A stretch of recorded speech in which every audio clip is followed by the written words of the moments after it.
Thank you, Mr. Chair, and I'll be sharing about the last 2 minutes with MP Mazur. Minister Guilbeault called the wildfire in Jasper a success. Yet a third of the town was destroyed, thousands are homeless, and nearly $1 billion in damage. Did his failure to implement proper mitigation go against your job to prepare for this emergency? So what I can tell you is when I visited Jasper, the command center, and the town itself, alongside with the mayor, the premier, and our ministers, and especially Minister Ellis, the briefing that we got, if it wasn't for the preparation that Jasper had taken, the Fire Smart program that was conducted, more importantly, the training and the coordinated training that all the different agencies had done, I think just a few months prior, that led to not only saving the town, but making sure that the evacuation was very successful and done quickly.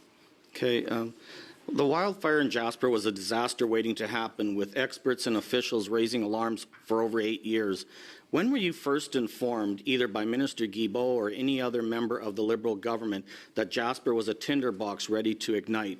When and by whom? Well, first of all, I wouldn't agree with that assessment. When you look at across the country, British Columbia, Alberta, the forecast that we were seeing with the extreme heat, there were many parts of the country that we know, because of the extreme heat, is prone to wildfires. When did I first know of the wildfire that took place? It was just actually, I believe, a few days before that the evacuation took place. When we were informed, well, one thing we always make sure through the Government Operations Center, to making sure that all the resources are in place, and do they have all that was needed, and everything that we were told at that time, additional resources were being moved in, and that things were being held at that time until those gusts of wind that I was talking about that made the situation extremely worse, that they have never happened apparently in Jasper before. But Minister, I think you're forgetting the fact that, the mountain pine beetle, there was a lot of dead trees. I'm not saying there wasn't fire smarting in town. Mm-hmm. The problem is the fire smarting wasn't done further back, like a mile or 2 miles. That's where the problem was. You had huge amounts of fuel sitting there, essentially dead trees that could ignite at any time. And yes, once that got fire started there, the problem was you were not going to stop it. That's our point, is why was those trees not removed? So, when and how were you informed that there should have been more done? So as the Minister of Emergency Preparedness, my job is to look at responding to the emergency. What I'll tell you, what I was briefed upon when I was on the ground, I'll let Parks Canada and others explain further if they need to on this. When I was briefed is the fire smarting that actually took place, the wall of flame that was reported. If it wasn't for the fire smarting that was done, the wall of flame would have kept going. They actually would stop. It was because of those winds that had never taken place before, that 100 kilometers per hour, that gusted up to 150 kilometers per hour, that launched those pine cones that were on fire and branches into the town, that actually set the town on fire. But for everything that we were briefed on, that if it wasn't for the preparation that had taken place, that the situation would have been much worse. Okay, I won't get into the severe winds in mountain areas, but I'll pass it on to MP Mazur. Thank you. Minister, you're responsible for emergency preparedness. Do you agree with prescribed burns help prevent wildfires? Yes or no? First, I'm not the expert on how to deal with that. The experts would have to look at, because I have seen where certain places... Minister, the question was pretty straightforward. Do you agree that prescribed burns help prevent wildfires? Yes or no? It all depends on which area. Each expert, for example, in the Yukon... Minister, I'll tell you, they do actually help. So, Minister, documents obtained by suggest that Minister Guilbeault's department was working against your mandate. A senior official at Parks Canada wrote in an email months before the Jasper wildfires, and I quote, "At what point do we make the organizational decision to cancel prescribed burns in Western Canada?" Then the official stated, and I quote, "Political perception may become more important than actual prescription windows." Minister, newly obtained emails now reveal that this discussion was so alarming, the Executive Director of Conservation replied, begging Parks Canada to put forest management above politics. And I quote, "I hope we don't get into a blanket shutdown," she said. Quote, "It is critical to continue those kind of burns. It is how they maintain the community fuel break, and when they fall behind, it is very difficult to catch up," end quote. So, Minister, when were you first informed that Minister Guilbeault's department was discussing cancelling prescribed burns because of political optics? First of all, I think those questions were answered already earlier. Je crois qu'on a déjà répondu à ces questions. Je vous posais la question à vous.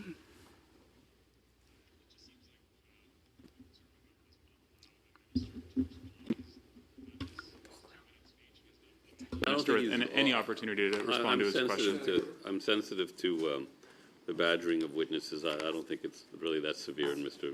Mazur's case. Go ahead. Wait. Je crois qu'il y a un petit problème dans la OK, traduction. est-ce que vous comprenez? Est-ce qu'on entend? C'est bon? OK, alors, Monsieur Mazur, continuez, là, mais donnez la chance. Please continue. Please continue. Clarification, I'll ask you again, Minister. When were you first informed that Minister Guilbeault's department was discussing cancelling prescribed burns because of political optics? I can only tell you what I have been briefed on when I visited Jasper. I So deal you with the were emergency you aware? response. I don't get into what takes place in each community across the country. Were you we aware? Look at responding. No, I wasn't. Thank you. How much time? 15 seconds. 10 seconds. I'm good.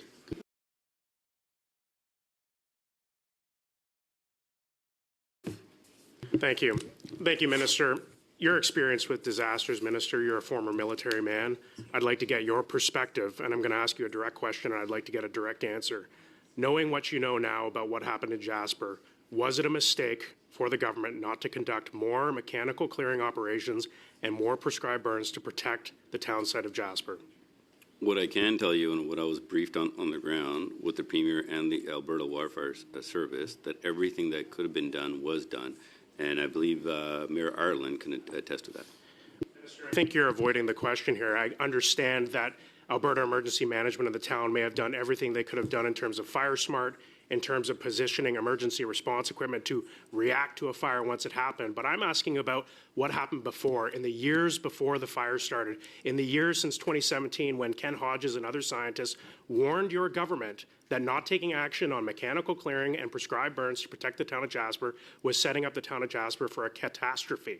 Knowing what you know now, Minister, and with your extensive experience, will you say whether or not it was a mistake for Parks Canada not to more extensively clear the forest and use prescribed burns to protect the town of Jasper? The only thing I can tell you is what I have been briefed on when we were involved with the emergency, and what we were briefed on the ground with all the Alberta from the Premier and other ministers, that everything that could have been done was done. In fact, if the preparation hadn't taken place, that the whole town could have been lost. Well, Minister, we could have avoided the town being burned down at all if we had taken extensive action to clear the dead pine beetles that scientists warned your government needed to be cleared in order to prevent the fire in Jasper. I'm asking you, Minister, one last time. You saw it with your own eyes. You saw what happened. Are you not willing to admit that clearing more forest and using more prescribed burns could have prevented the town of Jasper from being burned down? So what we do is we'll be going through a lessons learned to determine what are the lessons that we can learn to be able to apply not only for that area, but for also the rest of the country as well. Minister, it's pretty shocking that you won't give a direct answer to that question, but I will move on to my next question. Point of order? Hold my time, please. Yes, Ms. Taylor. Yeah, I just find the member opposite, is being, questioning the minister's integrity by repeating that That's not question true, and but then that's saying not a point of order. Questioning that again. And it's Standing Order 18, by the way. It's not a point of order. It's not a point of order, but I appreciate the break, though. Thank you. okay, let's continue, but let's be respectful, I guess. Okay, go ahead. Thank you. I'll move on to my next question, Minister. You did talk about a time of reflection, and I think that is important, but we need not just to reflect, we need to take action. I've been told by scientists and people on the ground that the town of Jasper is still at significant risk, particularly to the northwest of town where there still is significant stands of pine beetle-infested dead pine trees that pose a significant risk to the town. What is Parks Canada doing immediately to prepare the town of Jasper to face this risk so that we don't have a repeat of what we had this last summer? So because I can only answer for my portfolio, what I can tell you is we have learned from whether it's Fort McMurray, West Kelowna, enterprise, and we try to share those lessons. And we will be making sure that all the lessons that have been learned here will be applied not only to that area but for others. And what I have also been assured is looking at what else needs to be done. And this is one thing that I took away from Mayor Ireland, who's personally had to deal with the devastation of losing his own home, is the work that needs to be done. They have to.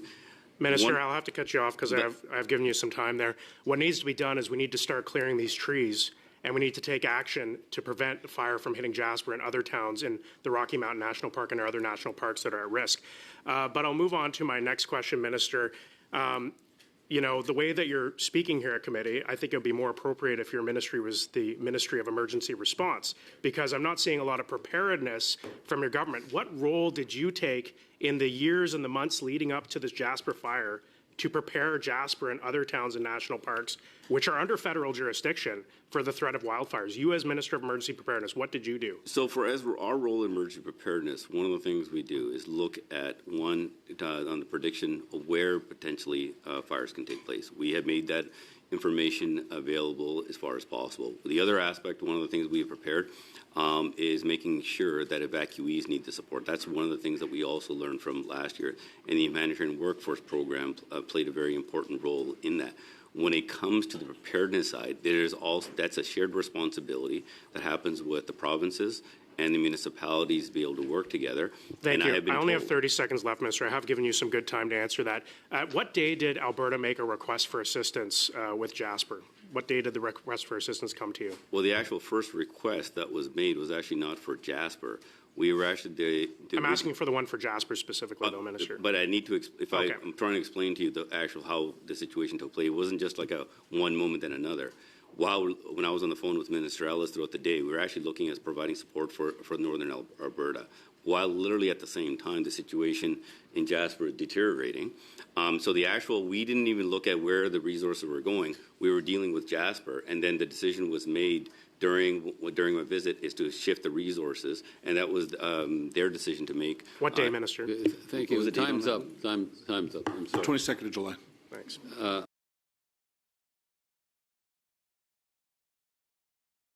Thank you, Chair. Thank you, Minister, for being here today. I just want to give you a heads up that I'm very familiar with Jasper National Park. So I'm going to be asking you some fairly specific questions. In your opening remarks, you said that there was, you left no stone unturned. The Government of Canada left no stone unturned when it came to preparing for the fire that happened that destroyed almost $1 billion worth of personal property, left a couple thousand people homeless, and actually resulted in the death of unfortunately, of a brave firefighter. I don't believe actually that that's statement that you made in your opening remarks is true. It was Point of order. Yes. Who called the point of order? Ms. Taylor-Roy? Yeah, Standing Order 18 on order and decorum does say that remarks which question the member's integrity, including a minister, are not allowed. And I think that what that member just said directly questioned the minister's integrity. Yeah, I would be maybe. Well, you know, I wouldn't be maybe as direct, Mr. Calkins, about that, but you can go continue. I suppose in the quest for the truth then, Minister, I take umbrage with the comment that you made. The no stone unturned comment is frustrating for me because I am acutely aware of efforts that have been made, and you have referred to private sector partners. Are you aware, Minister, that private sector partners were actually en route to Jasper and were actually turned away from coming to do fire suppression in the town of Jasper?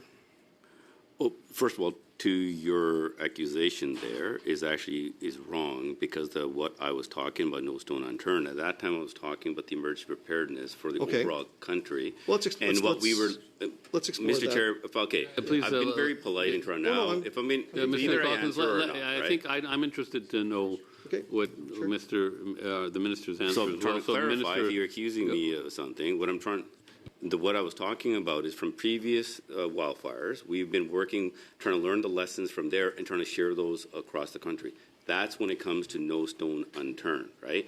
It's obviously impossible for us to look at every single community across the country. And when it comes to those resources, yes, I can assure you that that was not the case. I spoke directly with Minister Ellis about this, and that was not the case. When those concerns were actually raised, it was addressed on the ground during the actual visit itself. And all of us, and so the minister responsible for emergency preparedness, right, we were there when it said that this was not an actual issue. Any resources that were needed were made available and that were put to use by the incident commander as we were briefed. Your comments also about saying that no fire team could have stopped it. If my allegation is actually true, that fire suppression private sector partners were actually turned away en route to Jasper, how would you know if it wasn't, if these folks wouldn't have been able to stop it at all? They have a very clear track record. As a matter of fact, they're under contract with the province of Alberta. The province of Alberta would not have stopped this company from coming into Jasper. The fire started 4 days before it reached the town. It sat on somebody's desk because this company had years of negotiations with Parks Canada on fire suppression. They have mobile devices that can be deployed to this, and they have told me specifically that they were turned around. As a matter of fact, they show on the video the footage of the news where their fire suppression units were turned around. Minister, are you very sure in what you're telling me right now that no stone was left unturned and that nobody that could have prevented the fire in Jasper from destroying those buildings, nobody was turned away? Are you sure? First of all, when it comes to the management of the fires, the incident commanders on the ground make the calls. And also, when I was with Minister Ellis, I think you also need to speak with Minister Ellis if you really want to be sure, because at the same time, he was also directly involved. So I would say that some of the accusations that you are making. I used the word allegation, sorry, Minister. my mistake. If we're going to be nice to each other, it goes both ways. My apologies. I take that back. No, that was looked at. That's one of the reasons why I actually went to Edmonton to work with Minister Ellis directly, to making sure that if there were any confusion, it could be addressed.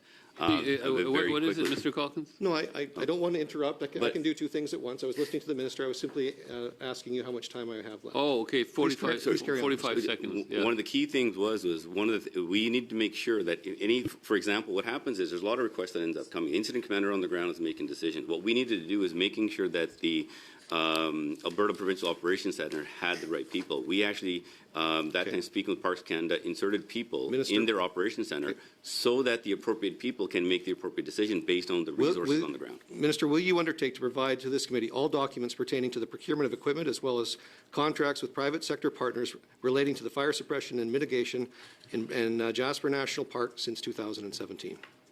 But that is, just to clarify here, the province is in charge of the management of the resources. We provide resources in addition to Parks Canada. The government of Alberta does not and then run we parks, also provide.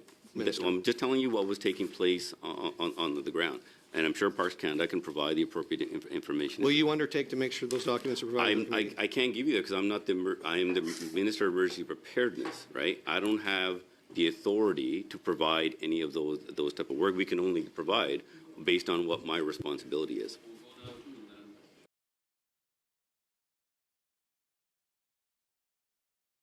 So.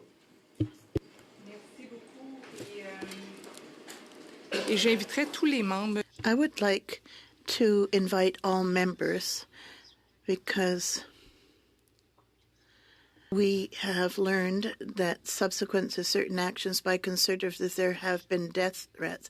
I think it is up to every member here to protect all Canadians. Chair, Mr. Campbell, I'd like to start with our conversation last week you had with my colleague regarding that email exchange with two of your employees where one said, and I quote, "At what point do we make the organizational decision to cancel planned prescribed burns in Western Canada?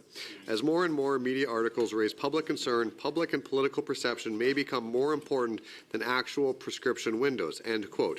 Have you since reviewed the entirety of those email exchanges since we chatted last week? Okay. Now, you You claimed that at the time that email exchange was regarding a debate between mechanical clearing and prescribed burns, but we have a copy of the ATIP here, multiple pages, and there is no evidence to back up that statement. There's no mention of mechanical. That was to me, a very misleading statement. So I'd offer you first the opportunity to clarify now that you have read that particular transcript that was publicly released by the Environment Minister's office and explain what that possibly meant. So it means exactly what I said. There was a discussion between them on two different approaches, one being mechanical and the other being prescribed. Just, Mr. Leslie, if you could. I'll go ahead. So we had earlier in that day, or the day before, I need to, a meeting of my operations managers. And in that meeting of the operations managers, there was a discussion around the number of politicians at the local level, the number of articles across the country, and in every type of publication around the public saying that they were losing faith in people starting fires, prescribed burns. Just wait. So if we can finish, if I can finish though, on that, so that began the process. Then they had the discussion. I'll just ask you a question back, because the question this is not might how be that works. to me. You do not ask me questions. I ask you think there's a bit of Mr. Campbell, the evidence, could you table the briefing, the minutes of that meeting, any exchanges on WhatsApp, Signal, any other platform that you use to try to clarify the evidence? Because the ATIP that we got does not back up what you were saying. Point of order, Mr. Chair. Thank you, Mr. Campbell. I'll pick up where I left off, because I'll get into the quotes from the ATIP that was released publicly by your department to the public. This is not some sort of nefarious thing that we've unleashed. It was publicly released under ATIP, under access to information, and it was regarding political purposes. But one participant in that debate disagreed, and they said, I quote, "I hope we don't get into a blanket shutdown. Prescribed burns are important for both ecological and risk reduction reasons." End quote. And it gets better. That employee said, "It is critical to continue those kinds of burns when Parks Canada falls behind. It is, quote, very difficult to catch up." So I'll ask a very straightforward question. Did you ever inform the minister that one of your employees, or perhaps a group of you in a closed-door meeting without minutes or notes, was contemplating ending prescribed burns due to political perceptions as per this ATIP? Nope. You did not inform the minister of that, so he had no chance of knowing that Parks Canada was unilaterally making these decisions. So, again, a discussion. So it came up, and the question that I would love to answer is, did we cancel a single prescribed burn in that year? Because the answer is no. Well, here's the question I'd like to ask then. Did you, in your view, do enough prescribed burns? Mr. Campbell, Est-ce que appel au règlement? Point of order. Please, would it be possible, through the chair, yes, chair, would it be possible for my colleague, Mr. Leslie, to take a deep breath and let the witness answer? Yes, the witness answered. So Mr. Leslie has the floor once again. Go ahead, Mr. Leslie. Well, I will take a deep breath. Thank you to my colleague across the way. And I'll ask for a yes or no answer. Do you think it's appropriate that Parks Canada considered giving greater weight to political perceptions as opposed to the proven science when it comes to protecting communities from devastating burns like we saw in Jasper? No. It is not appropriate that you are weighing political decisions? Is that an accurate assessment? It is not appropriate that we would weigh a political decision more than science. So why did you? That's the question you asked. Why did you? We didn't. Because we continued with all of the prescribed burns that we had planned. Do you think you did? Did Parks Canada undertake an adequate number of prescribed burns, and in addition to mechanical removal of dead wood that for 8 years has been notified to the departments of Parks Canada that it is a huge problem, that it is a tinderbox waiting to explode? It's not a matter of if, it's a matter of when. Do you think, honestly, with a straight face, that Parks Canada did enough in the lead up to prevent this from happening? So, did we take every prescribed burn in every year in every burn window that we had available to us since 2014? Absolutely. Do you think it was enough? Did we do mechanical removal to $6.4 million in and around the cut blocks around Jasper during the prior to 2024? Yes, we did that. So your next question was, did you was it enough? Yes. So it's always hard to say, and I will say this, that it is ever enough. We do as much as we can in the control windows that you have. So there is Could you do more if you had more funding? Okay, time's Is there a up. lack of Time's funding up. We'll go to available Mr. this? Ali.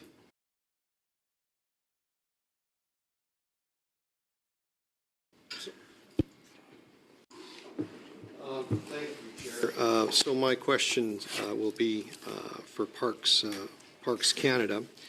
My colleague, Mr. Leslie, was just asking about the emails, and we had a conversation about this last week. If what you're saying is true, Mr. Campbell, why is there no record of any discussion of mechanical removal of trees in any of that information that this committee or that we've received through the Access to Information request? It would only seem reasonable to me, because I'm a former Parks Canada, Alberta Parks. I've worked for the public service most of my life prior to becoming a member of Parliament. I know exactly how these conversations go. If what you're saying is true, then it should be clearly outlined in a document. Why is it not in the document? If you say that it's about mechanical removal, there is nothing here that suggests to me that any conversation at all was happening about mechanical removal. So I guess you'll have to look at what was in discussion at that time at Parks Canada, and I think if you look, we always have a number of different techniques that we will employ, and that's what, in fact, so what you read in the second email, or what Mr. Leslie read in the second email, was from the head of the fire group, Tamini Snaith, and at that time, Dr. Snaith had said that, in fact, we wouldn't be looking at that, and so, you know, for Darlene and myself, I want to hone in on one part of that conversation. Yep. And the sentence is really, really important because we were just talking about fire breaks. It's critical to continue those kinds of burns. It is how they maintain the community fire break. When they fall behind, it's very difficult to catch up. So it is one of the methods of the fire break, community fire break. I think we can all agree mechanical is also another method for creating fire breaks. So what Dr. Snaith was saying was that we were still going to move ahead, and that was the advice that came up to Darlene and myself, that we would continue, and that is what we agreed to, is that we would continue to do that. Now, just if I can just, for 1 second, just give one slight piece of context. Is the individual that sent that, just to come back to another MP's question, was somebody who had been evacuated for 4 weeks the year before, had just gone through a town council meeting with Fort Smith, and where, at the meeting, they questioned whether we should still be doing prescribed burns. So that's the political pressure he is discussing. But the reality is we've got $1 billion worth of assets burnt in town. The fire breaks did not work. The prescribed burn conversation is very clear that there was political considerations and factors involved. So can I just let me. I haven't even asked my question yet, Mr. Campbell. So, I mentioned this earlier when Minister Guilbeault was before here. The Excelsior fire, it had the wind blowing the other way, it would have come right down the Moline Valley, and you would have had this problem 10 years earlier. The pine beetle infestation is leaving most of that, virtually every pine tree in Jasper National Park is standing dead dry firewood.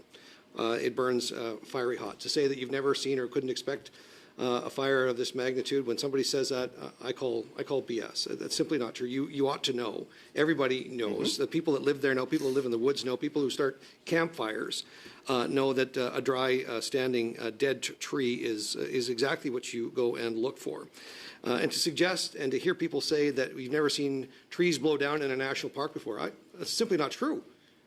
I've rode my horse to the North Boundary Trail in Jasper National Park. Can I stop? Point of order. When you use rather vulgar words, the interpretation is not easy. Go ahead, Mr. Calkin. It's simply not true. I was a North Boundary warden in Jasper in 1995. I rode through the Wellborn blowdown.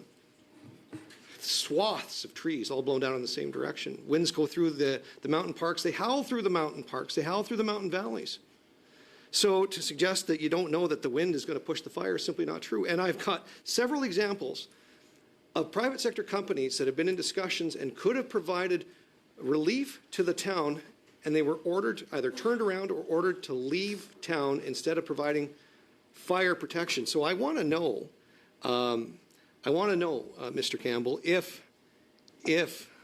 you will, I asked the previous minister if he was going to be able to do this, but will you undertake to provide to this committee all documents pertaining to the procurement of equipment, private contractors, as well as anybody involved in fire suppression planning for Jasper National Park since 2017, and will you provide it to this committee within the next 2 weeks? We're way over time. We'll go to Mr. Longfield.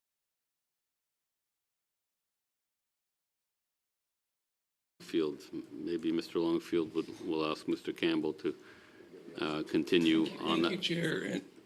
Mr. Leslie, okay, Mr. Leslie. Thank you, Mr. Chair. I'd just like to continue on a couple of topics that we touched on.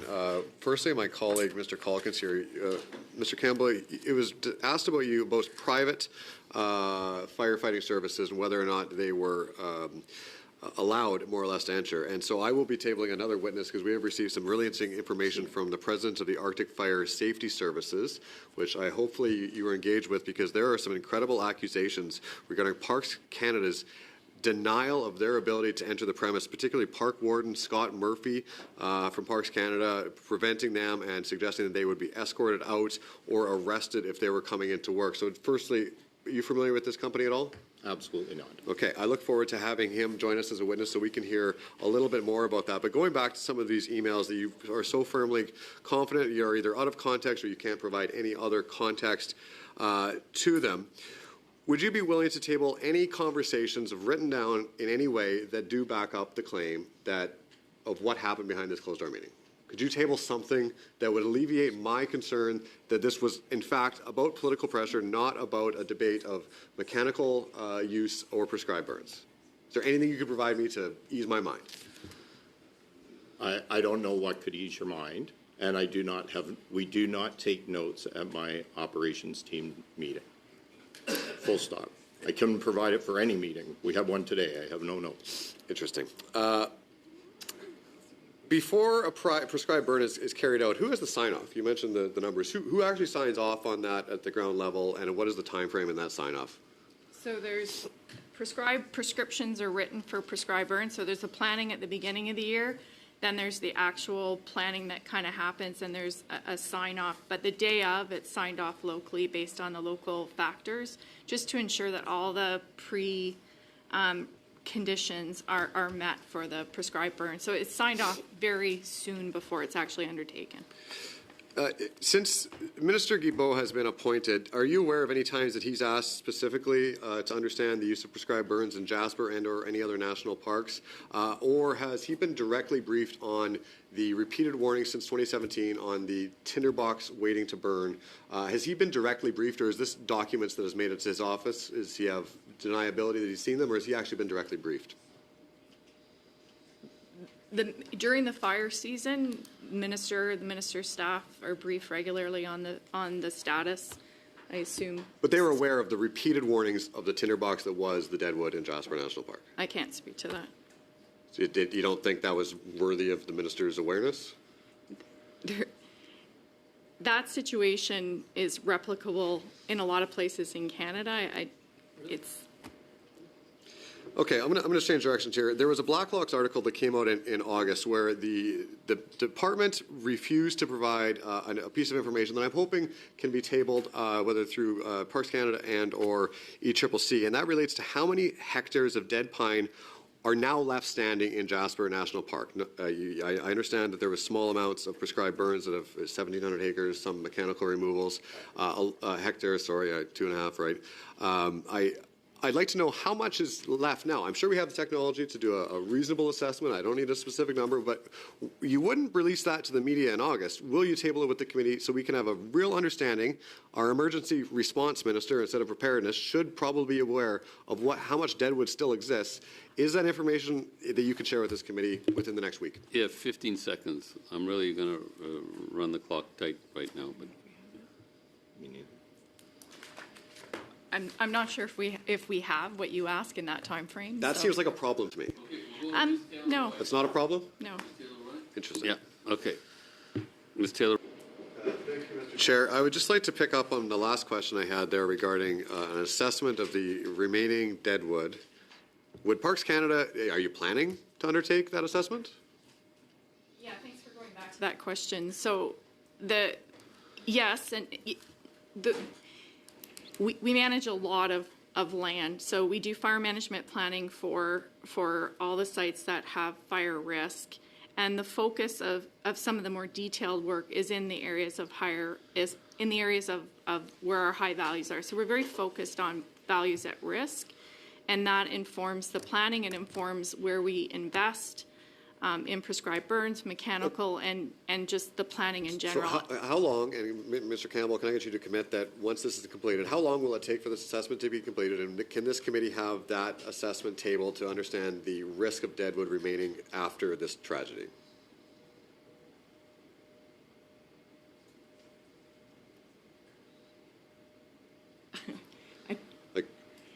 I'm not sure exactly what you're asking, sorry. How long will the assessment take, and when can this committee expect to receive a tabling of that information so we can understand the risk? From the Northwest, as my colleague that represents that region pointed out, that there is still a severe risk to the area, and I understand that there needs to be a fulsome assessment done. How long will that take, and when can the committee receive that information? Yeah, I can't answer that question at the moment. But okay, I'll pivot then. Mr. Sorry, Campbell. if I can, though, I think we would be more than happy to give the Jasper fire plan and the fire prevention plan that we have for Jasper and the resources. I'd like to know specifically about the deadwood. It's online. I appreciate that you can point me to a website. Yep. I'm going to pivot a little bit here. Going back to what I mentioned about the private security, I understand that you are not familiar with the specific company, Arctic Fire Safety Services, but reading through this email, it is pretty remarkable that there's 20 fire trucks and 50 firefighters that were denied entry. Will you commit to doing a full investigation of how on earth, when resources are being deployed with all of the equipment necessary to help suppress a major fire catastrophe, why that would happen and what operations need to change within Parks Canada to prevent them from being denied entry into the park? I could say two things on that, and I don't have knowledge of the situation, but resource requests come via CIFC. We work with them because there's protocols and controls on that, and there's also time element potentially to this. I don't know. Yeah, it looks like they were delayed about 3 days getting entry. My question is, will there be an investigation so we can better understand, and we report that information back to this committee so we can better understand how that could happen and how it could be prevented, lessons learned for the future? There is always lessons learned and after action reviews on any major fires that we have. So there absolutely will be something, and we will look to learn lessons on that, and we can take a look at what that situation was. Okay, because in my view, people have talked about our great public officials doing great work. The people on the ground that were fighting that fire are the heroes. That was an incredibly, hearing those stories from on the ground through Gawk, things like that, it was a devastatingly difficult fire. My point, I think our point, is that it didn't need to be that devastating. The real hero is Morgan Kitchen, who lost his life fighting that fire. These are the real heroes on the ground, and we should all have the utmost respect for the work they are doing. We had the Minister of Emergency Preparedness come here and tell us about emergency response. They need to change the name of that department if they are going to truly become preparing for emergencies. It was extremely disappointing. My entire concern is with Parks Canada having the lack of humility to say, maybe we could have done a little bit better. Maybe we could have prevented the high level of heat burning through that forest. And just admitting that we can do better, although politically not a great attribute of the current government, I expect that our officials can say, you know what, not just lessons learned, have a little humility and say we could have done better, and just take a little bit of responsibility. We'll go to Mr. Vancouver. Yeah. I don't want to be long here, but I appreciate that we got clarification from the clerk regarding the previous motion from the spring regarding the redacted and unredacted documents for the Accelerator Fund. We have times available. I have not yet made it over there. But I would like to clarify, the language of it didn't seem clear to me if in fact there were two versions. And looking back at the motion that we passed at that time, it was very clear that the committee had passed a motion asking for complete and unredacted signed contributions and fully unredacted, as well as a private public version redacted.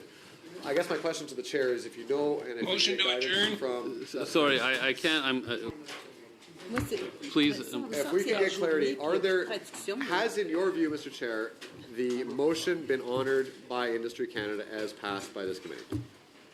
It's a complicated question. It's a complicated question. I haven't seen the documents, but I'm going to adjourn and we can discuss this maybe on the sidelines. I would like it. Can we have it in public next meeting then? Let me look. I'm going to have to speak to the clerk about the documents. I haven't seen it. So for now, I'm going to adjourn. Thank you.